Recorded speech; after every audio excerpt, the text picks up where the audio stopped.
them tell about their experiences with Howard the Duck.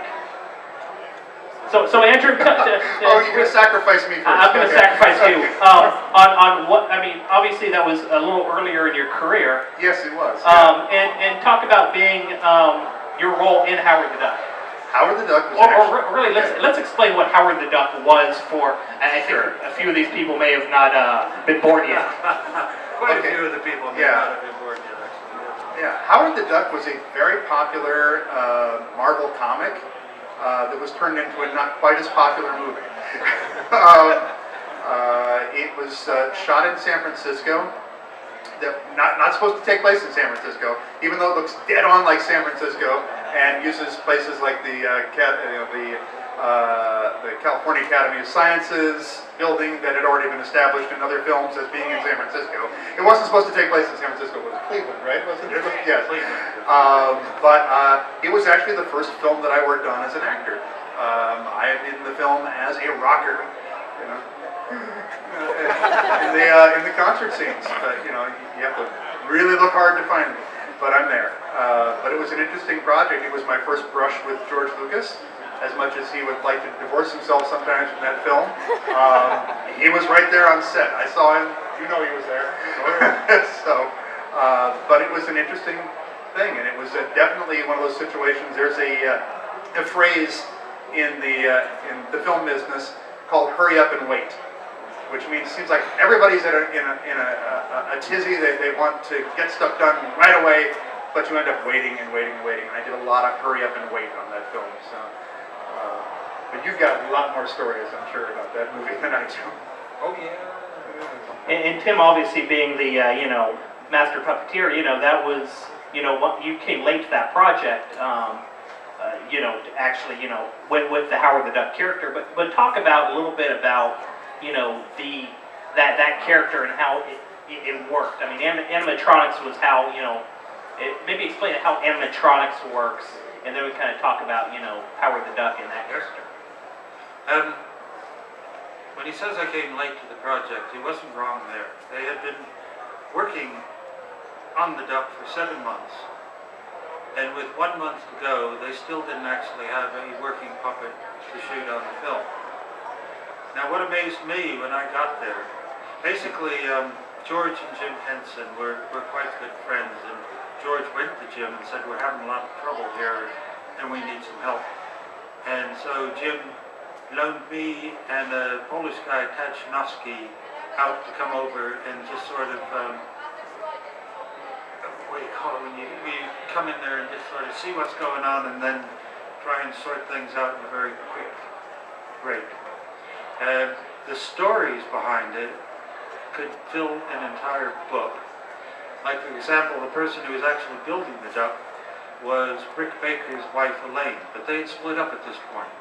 Now, when I was working on Greystoke before that, I was trying to sort out a problem on Greystoke, and I ended up upsetting Rick Baker by saying something to his wife while we were driving her home one night that she had said to her husband, and the next day I was fired off the movie.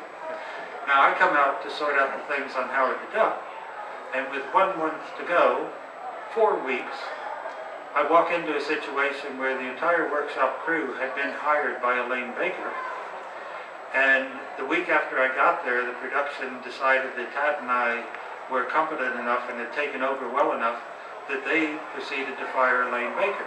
Now, she was convinced that I held resentment against her and I got her fired, which hadn't happened.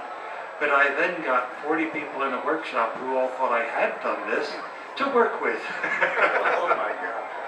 Now, what amazed me about Howard was that he was, and the reason I wanted to do the movie so badly, he was the leading man. He was the leading man of the film, yet he was a puppet. Now, this hadn't been done before, so this was, that's what I do. I make puppets, and that's what I do. This was one of the most exciting chances I had to prove what I was able to do. So I'm working with a crew that doesn't want to work with me, it wants to make sure that I fail.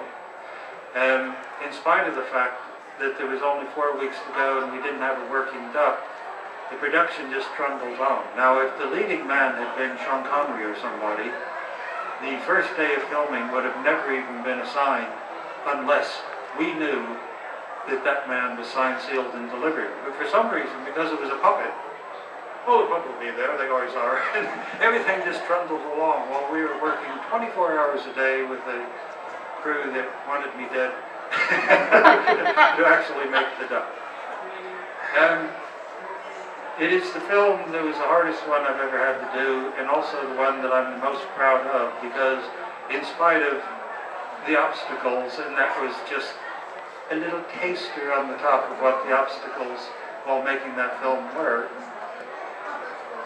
I think that we kept the duck alive. And when I say we, it took 5 people to do Howard. It wasn't just me, it wasn't just Ed Gale. There were 5 of us, and there were 4 different versions of the duck, and everything was done in camera in those days. There was no CG to help you with everything. So every scene had to be designed, shot, worked out, special effects done, and I'm very proud of the fact that for all of his faults, we kept Howard alive for every single shot all the way through the movie, and we kept the suspension of disbelief going, and that is not easy to do at the best of times, and certainly on that movie, it was twice as hard to do. If you haven't seen the movie, it is actually worth seeing. I mean, it's not a great film, but it's become a fun film, and like Tim's work and his crew is amazing. He's being a little. I think if you could boast a little more, that he really did make Howard a real character. People will say, "Oh, the film, the dialogue was this," or they'll complain about the script or something. Nobody ever says, "I never believed the character." You believe it's a real character. You think there's okay, where'd they get this duck from? And like again, this was before CG. This was before even doing something like Roger Rabbit type stuff. It was really phenomenal work. And also the effects work by Industrial Light and Magic, very good in there too. So that was it. You have to remember historically where this fit in. Yeah. At the time, it was breaking so many barriers and so much new ground at the time that its chances of success were minimal. Well, however, in Sweden, they think Howard the Duck is bigger than Star Wars. I mean, it just hits the Swedish funny bone. Wow, we need to do a convention in Sweden. Just bring Howard the Duck back, or find him, in a closet somewhere, wherever he is. I'm afraid if they do, it'll be CG, though. I have a little story about that. Yeah. At the Archives building at Skywalker Ranch, which is where they keep everything from every Lucasfilm production you can imagine. All the costumes and props and miniatures and things like that. Star Wars, the Indiana Jones film, Michael Jackson Captain EO costume I saw there, and everything. They had the Howard the Duck costume, the whole thing with the head that you created and everything like that was there. They used to keep it inside the Ark of the Covenant. But yeah, that was where I found it. So, looking very sad on it. yes, looking very text sad. doesn't last the course. Well, I mean, you look at the history of animatronics. I mean, you had the Mary Poppins films back in the '60s. You had Chuck E. Cheese. I mean, that large rat. That is the, I guess, grandfather of what Howard the Duck became. And Tim, talk a little bit about what you learned from Jim Henson. I mean, obviously a great puppeteer, but also, as you mentioned, the fact of the matter is, you thought those characters were real. And what you learned from Jim Henson as early in your career on how to create a character. There's a fundamental difference between guys who work in suits and do puppets and actors.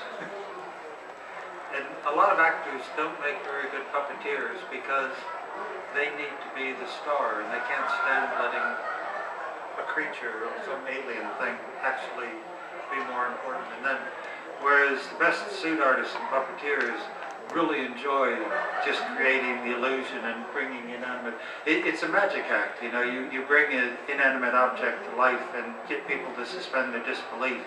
And you know that you're being successful when even the director starts talking to the puppet instead of talking to you. It's like, he's alive because even the director's directing the puppet. That's when you know you're doing a good job. And that's what the fun is. And with Jim Henson, especially in the early days, before we had the animatronics at the level they're at now, many of the characters on Dark Crystal or that, the main characters, took 6 people to operate.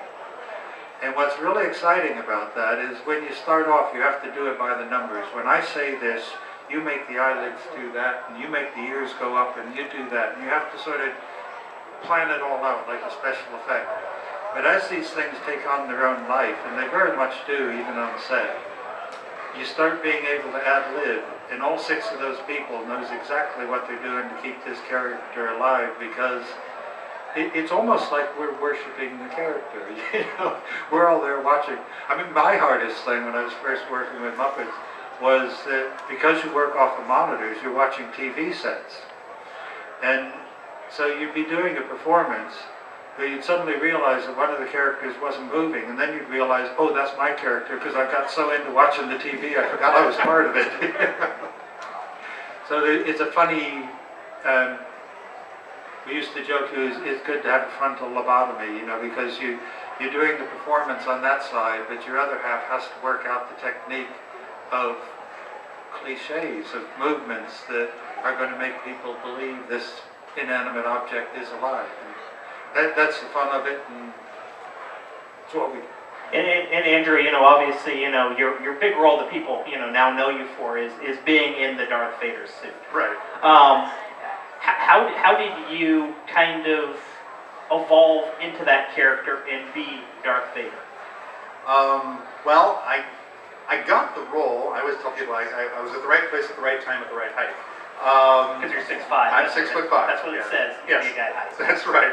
And in the costume, I'm 7'1". So, but I was already working for LucasArts at the time. I was a visual effects supervisor and senior artist at LucasArts. But in 1994, I was sitting at my desk, minding my own business, doing my job, and my phone rings. And it was the head of public relations, and who was upstairs from me. And she didn't even bother to say hello. She just goes, "Hey, Andrew, how tall are you?" I'm 6'5". Why do you ask? She was about 5'1", so I just figured she wanted something down off the shelf. I told her how tall I was, and she goes, "Do you have any acting experience?" And you know, when you talk to somebody on the phone, you can't see their face, but you can hear a smile in their voice. I could hear that smile, and I'm going, okay, there's something going on here with this. And I said, yeah. At that point, I'd had about 20 years of theater and film and TV and commercials and everything. And I told her that. And then she says, "Can you breathe for me?" I mean, yes, I know. And I'm starting to, the wheels are spinning in my head trying to figure this out, and then I'm going, okay, how tall are you? Do you have any acting experience? It's a Lucas company. Can you breathe for me? And I leaned into the phone and I went, like that. All right, Sue, what's going on here? And she explained to me that they were actually looking for somebody to play Vader for a meet and greet, for a charity event for Big Brothers Big Sisters of America. She already knew I had a background in acting. She knew all this stuff. It was a setup. It was for Big Brothers Big Sisters of America at the Marin County Fair. They were going to have a night where, you know, before the fair opened, the kids could come and meet Darth Vader and have their photo taken with him. So this is long before the 501st and all of that sort of thing. So they grabbed me from in-house to do this. And I did this one thing, and I tried on the costume that fit. We did this event, and I thought, oh my gosh, that's a once-in-a-lifetime opportunity. That's never going to happen again. I just thank God I had a chance to do it. But then they called me back for something else. And they called me back for the LucasArts games. They called me back for the special edition. They called me back for commercials and TV shows and appearances, and I eventually ended up playing Vader for 12 years, 70 times. My wife made me keep count after a while. So. Can you tell if there's a picture of Vader, if it's you or if it's somebody else? Absolutely. Well, how? And which is funny, because people will bring me things of Vader and want me to sign them. I go, that's not me. I'll say that's Hayden Christensen, that's David Prowse, that's Bob Anderson, or whoever. I can tell because one, I know what I look like when I'm standing around. It's like you can put a costume on me, or anything, I know which one's me because of the body language, things like that. I also know what my costume looked like. There were various costumes that I wore that were. Originally I wore David Prowse's original costume from the films. But then they like Indiana Jones says, it belongs in a museum. And so they took that away from us piece by piece, and then eventually I wore one that was created for me by Don Bees and his wife Anna. Don worked in the model shop at ILM for many years. And so I knew what that costume looked like, I knew what I looked like in it, but yeah. So I can tell when it's me. I gotcha. Let's pivot to both you guys' first jobs in the industry. Tim, I read online that at the University of New York, you were doing marionette puppetry, and we're making $15 a show. This guy's done his homework. I know. Every once in a while I do. I got Lee Cozy on the last one where I was like, hey, in high school you did this, so I was like, okay. It was a thing for me that's like, what's the difference between somebody playing with puppets and a puppeteer? Well, a puppeteer gets paid for it. And I actually still have my, the SUNY at Albany, it was the university there, they hired me to come in with my bag puppet booth and perform for the day. And they paid me the princely sum of $15. And I still have the receipt from that, because that was the first time I got paid to be a puppeteer. That's great. So I'm very, very proud of that. I was officially professional because I earned money doing it. Did you actually make the puppets yourself and everything like that? I did all that. The irony of that was I started off, during that time it was before Muppets, and I was doing a bag puppet show that was called The True Story of Prince George and the Dragon. And a young guy, Ben Johnson I think he was, he saw the show in New England, and then he went on to write a movie that was with Sean Connery as the dragon. I can't remember the name. Dragonheart, yes. Which was a complete steal of my puppet show. But I took it as a flattering thing at the time. But I used to say to people, if you don't like what you're saying, don't put any money in the hat, because I'll only keep doing it as long as you keep paying me. And the irony was that I was doing so well busking with my puppet show that I took a cut and pay to go to work for Muppets. But, and then what did you dredge up on me? see, the only thing I got on you was you worked for a local TV access station. Yes, I did. Now are there old films somewhere that they can find you on camera or anything? I don't know about that, but there are photos of me from back in the day. Back when I was in high school in the 1970s. Yes, I'm that old. Back in high school, we used to have cable access TV stations. So every community had a public access station. This is before YouTube and the internet. That's where everybody goes now. But where you would have the public affairs, they would broadcast the city council meetings and things like that, and then they would have local programming. And I grew up in the town of Pacifica, California, right on the coast there. So if you go south of San Francisco and you feel your feet getting wet and it's all foggy, that's Pacifica. So, are you Pacifican back there? Oh, fantastic. Oh yes, absolutely. Yeah, well, I volunteered from there right out of high school. One of my high school teachers worked there, but that was my beginning.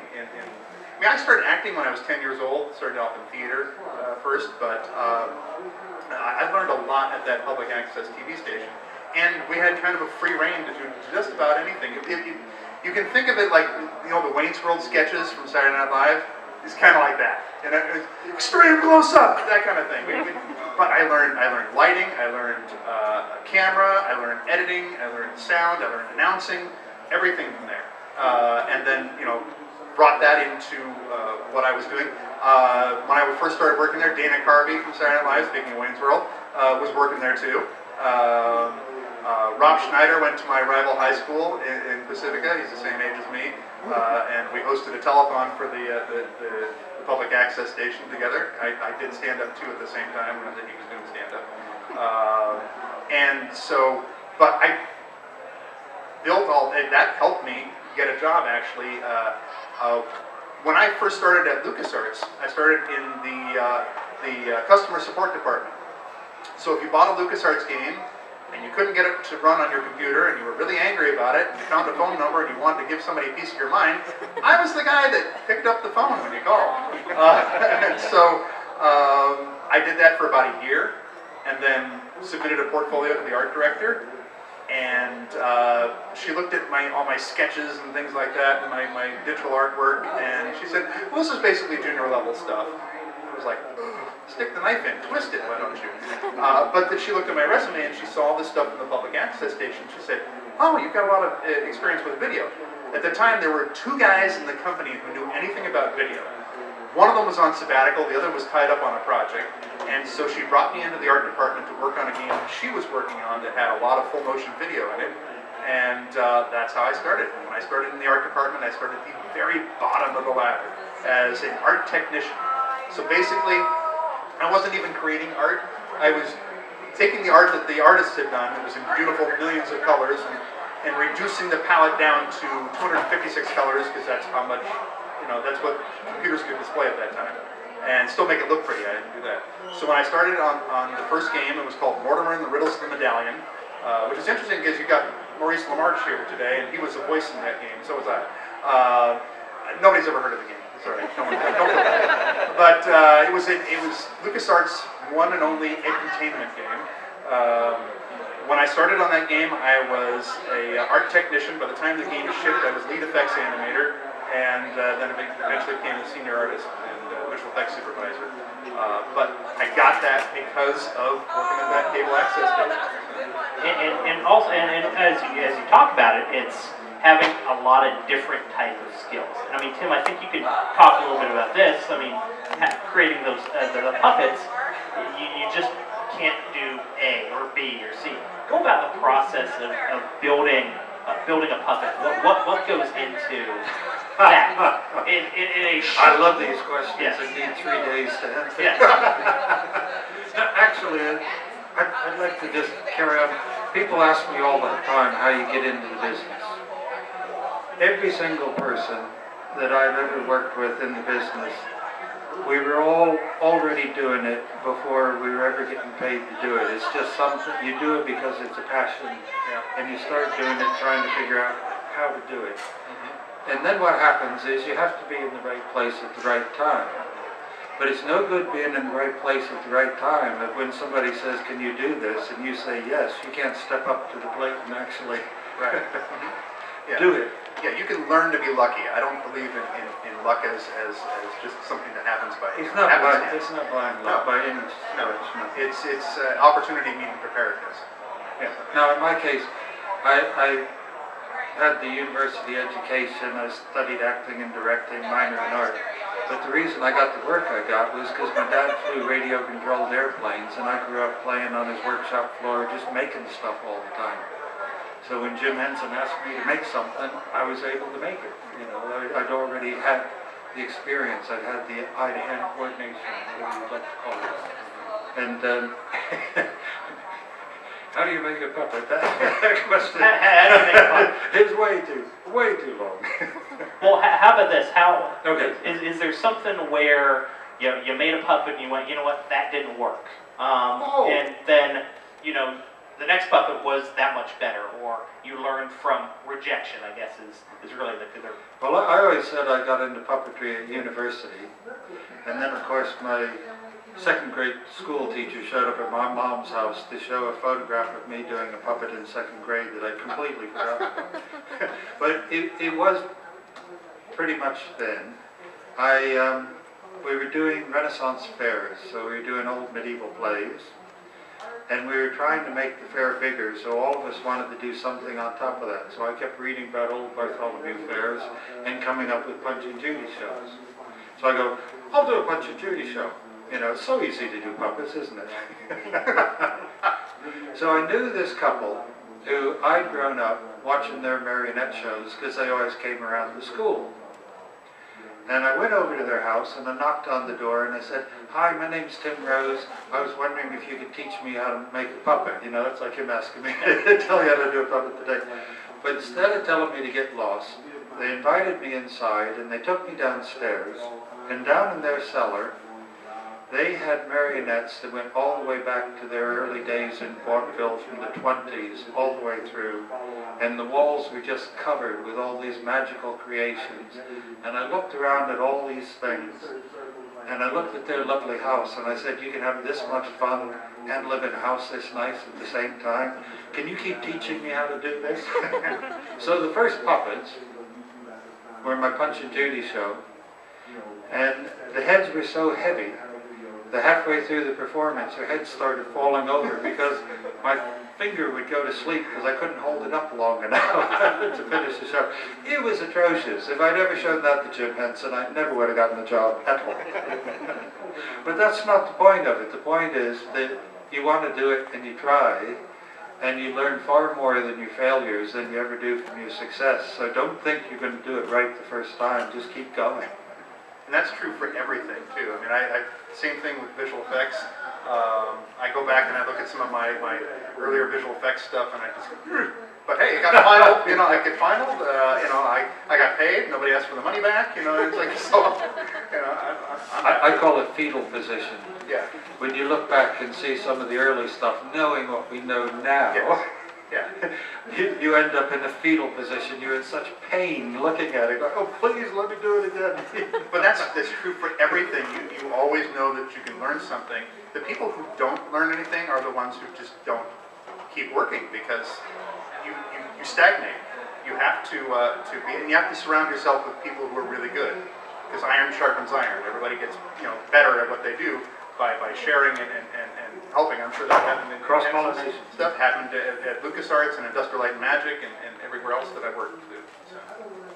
Talk about, I mean, the two iconic characters. Obviously, this is a Star Wars panel. Talk about being in the actual costume of you know, Admiral Ackbar and Darth Vader.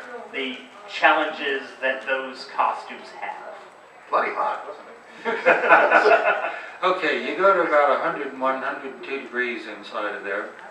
You have to keep drinking water. As long as you're sweating, you know you're okay, but if you stop sweating, you got to get out quick, because it's the only thing that's keeping your body stabilized. You can't see much of anything. I don't know with Vader. He's sort of sunglasses. You can see basically what's directly in front of you through the lenses of the mask, or you can see your feet through the breath screen, and that's about it. It's not the worst. I think 3PO is probably the worst because you've got a little pinhole straight ahead, and that's it. So. No, Admiral Ackbar from the new movie. That guy, we shot for 6 hours, and he had no vision at all. He was in complete darkness, with a hole about that big to get any fresh air through. And we went for 6 hours solid without having a single break. Or having to change actors. Or having to change actors. Well, that's why Paul gets the job. I don't know how he does it, but he survives these things like nobody else in the business. I got in big trouble, actually, in Australia. It was before The Force Awakens came out. So I wasn't allowed to talk about the movie because of non-disclosure agreements. So I said, what will I do? I'll talk about what it's like being in one of these costumes. And for the crowd there on the day, they knew that I was joking and everything, because I said, well, it's not dissimilar to the torture techniques of Guantanamo Bay. You get waterboarding where you can't breathe because the sweat in the costume has blocked the scrim. And you physically can't pull fresh air back into the costume. And it was very true that we voluntarily put up with things that most people would consider absolute torture, but you do it for the enjoyment of what you then see created on the screen. Unfortunately with that one, because these things go on the internet, I started getting the internet trolls who saw the whole thing out of context, and they went, how dare he complain with the millions of dollars that he earns? Congratulations, Tim. And the fact that he's got his own Winnebago. And I went, what? I had a Winnebago on Howard the Duck until the stunt duck took it away from me. Because that was the only time I've ever had a Winnebago. You know, how dare he complain? And I wasn't complaining. I was just trying to come up with an analogy that people might understand about what it's really like in there. Yeah. He's right. It's the longest time I ever spent in the Vader costume was 21 hours straight. Now I got to take the head off, but I had pretty much everything else on. I was shooting a commercial for M&M's. It was for the dark chocolate M&M's, and so it It was taking place on the planet Mustafar. It was for episode 3. And we had David Tattersall, the director of photography from the prequels, there to shoot it, so it looks just like the movies. It's amazing. But they were shooting a commercial and they were shooting a print ad at the same time. So we had to go back and forth. So when they didn't need me for one, they needed me for the other. So I lost 5 pounds that day just sweating, pure sweat. But I've had times where the lenses of the mask have fogged over. I was doing a shoot one time, and the director wanted us to, this was also another commercial, it was a Taco Bell commercial for the Super Bowl in 1997. And the director wanted us to walk down this staircase. It's me and I think it was about 6 stormtroopers. Walk down the staircase, hard to do anyway in those costumes, but there's little tricks to it, to be able to do it. But they had they had dry ice coming down from above, and they had a steam tray coming up from below. Looked great on camera, but as soon as we hit that steam tray, fogged up, couldn't see a thing. We were all going to fall right off that stage.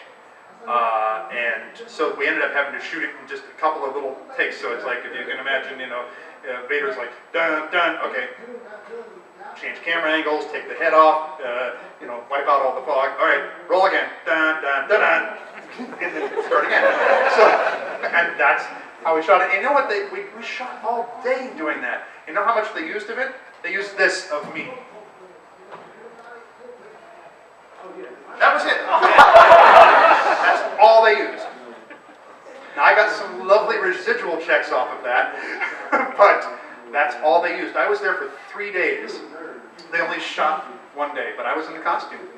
On Return of the Jedi, they had what was called, there was a special job that I don't know if he put it on his CV afterwards, but he was called the Ewok catcher. Now, with the Ewoks, the way they made them was they took the little people and they body cast them, and then they sculpted the shape of the Ewok and they cast that, and then they put the two together and they filled the void with 2-part cold foam. So these guys were better insulated than most people's freezers at home. Now, funny enough, they used to overheat and pass out on a regular basis. Now, if you look at the movie, even though the Ewok village, their treehouse, was supposedly built by Ewoks, for some reason the railings were all put at the height of people. So when the Ewoks would pass out, because they were round, they would roll. And his job was to catch them before they rolled off the treehouse and get the stage floor.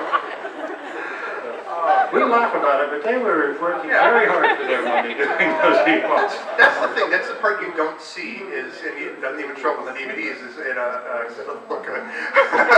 But we get into some crazy situations. I mean, I've almost caught fire playing Vader. Well, we set Kenny Baker on fire in Labyrinth. Yeah. Mm-hmm, yeah. And it's, you know, you fall off of things, you bang into stuff. It's crazy.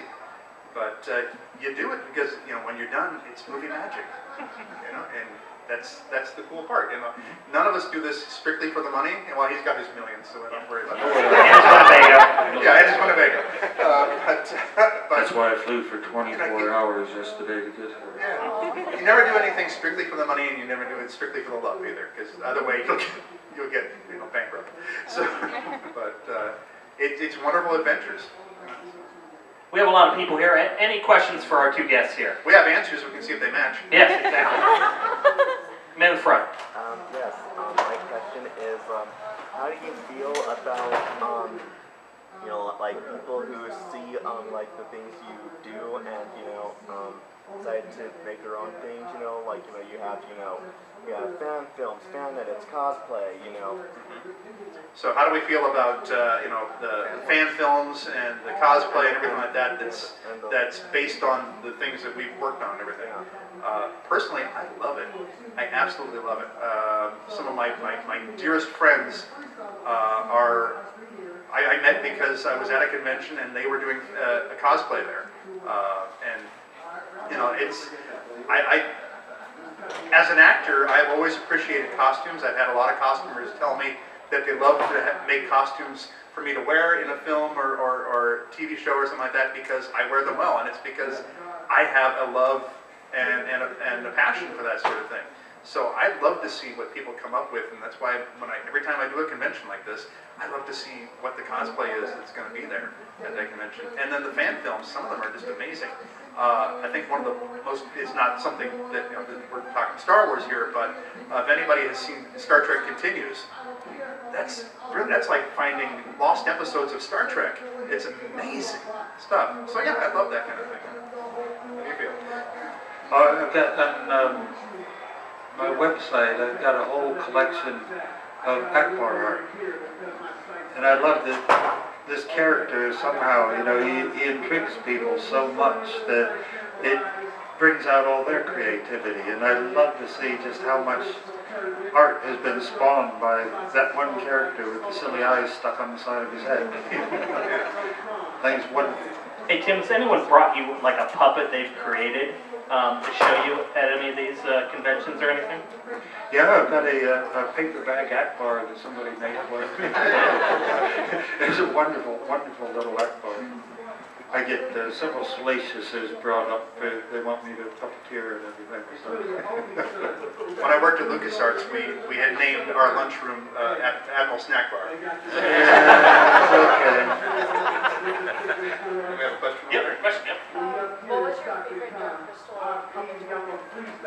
My Favorite Dark Crystal? This guy's talking louder than you are. What's your favorite Dark Crystal puppet? Your favorite Dark Crystal puppet that you worked with? My favorite one. Oh goodness, I loved them all. My credited character was the Treasurer Skeksis, but Brian Meal, who was also one of the puppeteers on Dark Crystal, his other job was to be Barkley the dog on Sesame Street. And while we were filming, he got called back to work. So I got to take over his mistake. But I think, I've never been asked this, but if I had to answer, my favorite was I got to take over his Gartham.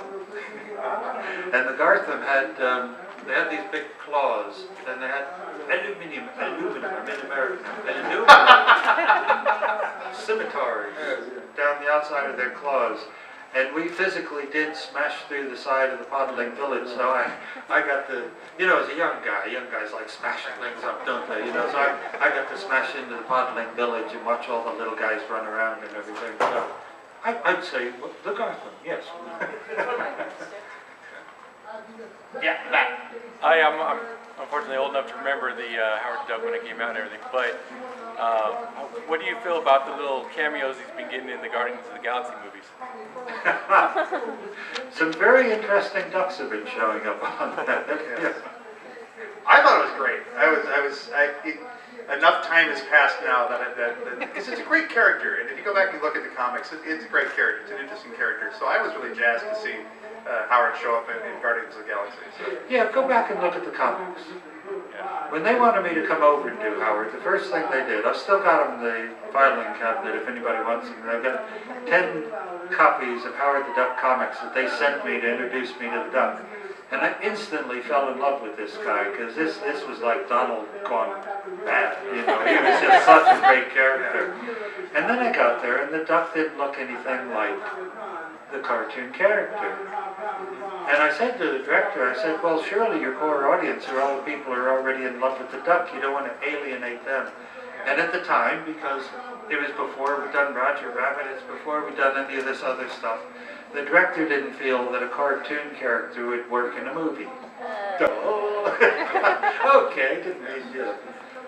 So I tried, during that 3 weeks, I did try to make them a duck that looked like Howard from the comic, and the director just threw him out and rejected him and went back to the one that he liked. So, yeah.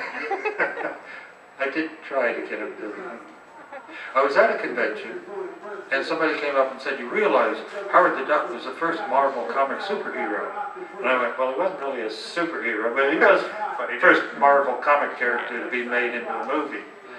And so I'm going back to the hotel that night, and I'm in the elevator, and I look to the left, and Stan Lee's in the elevator with me.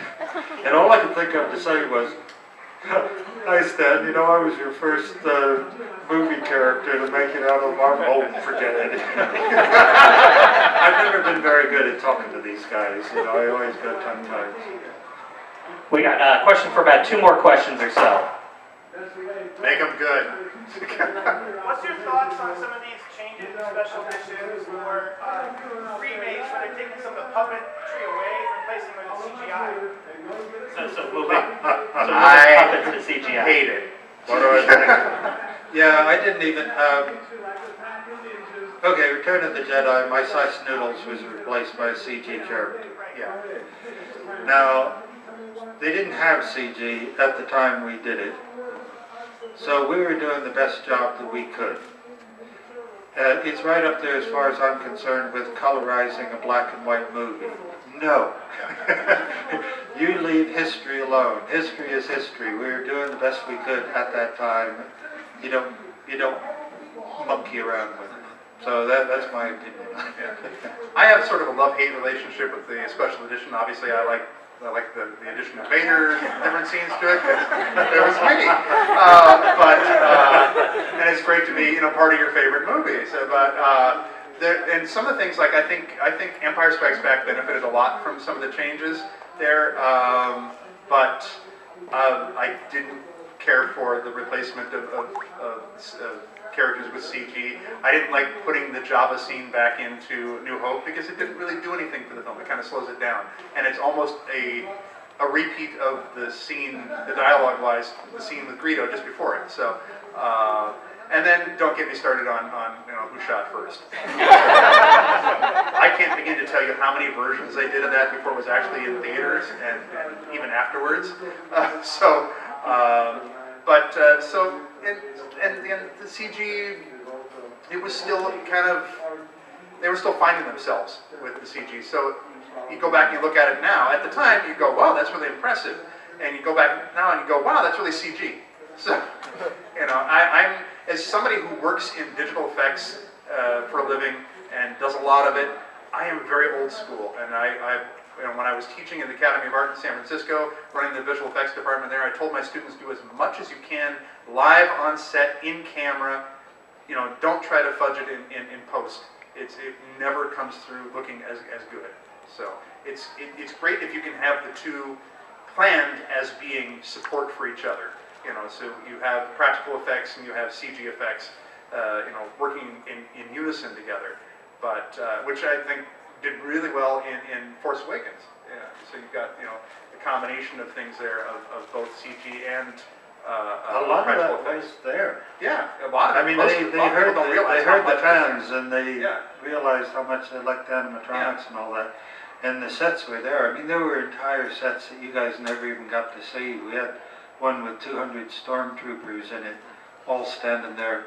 And the movie was too long and it got cut out, but the entire set was there and all the stormtroopers were there. And it was, I was very impressed with how much was actually there because they realized it is important after all. Yeah. Visual effects in CG, I think, should never be the star of a film. It should be the supporting character. And that's not to say that you can't have a lead character that's CG. I'm just saying that the focus of CG shouldn't be, that the main focus of the film. And it's like it should always be the story first, the method second. So. And Andrew, I was reading something about your first experience with the first Star Wars film back in '77 in San Francisco. Yes. And you were right in the middle of it, and I mean, it was a game-changing event. It was a life-changing moment. Everybody says, "Oh, Star Wars changed my life." It literally changed my life. I was just shy of about 6 days shy of my 15th birthday when the original Star Wars came out. Back before it was called A New Hope. Back before it had an episode number. It was just called Star Wars. And I didn't know much of anything about the film at all. I'd seen the trailer, and that was about it. And in San Francisco, on Geary Street, there used to be a theater called the Coronet. Beautiful theater. It's gone now. But we got there, and my friends and we arrived, and the line was just down the street, round the block, just ridiculously long. We stood in line for hours to get, and that was just to get tickets. Then you had to stand in line for another few hours to get into the theater. And I don't know how it happened, divine intervention or something, but I managed to get what I believe was the very best seat in the house. And so that the whole film is just sort of filling your field of vision. And that opening shot where the rebel blockade runner goes flying over your head, followed by that massive Star Destroyer, I looked up at the screen and I just thought to myself, I want to do that for a living. Well, the problem was, there was nowhere to go to learn how to do that for a living because that had never been done before. The guys who were doing that were making that up as they went along. You know, it was new ground. And so I had to, but I was fascinated. I remember it was the first time that I'd ever stayed to watch the credits of a movie. Because usually, you know, 15-year-old kid, you're like, you know, okay, movie's over, out the door. I would have been messed up with all the Marvel movies because there's always that hidden scene at the end. I would have never seen it. But I stayed to the end. And because I wanted to know who made this movie and how do I meet them and how do I work with them and how do I do this too. And eventually I did. You know, so my life was changed by that. Well, perfect. Let's give a hand for our two guests right here.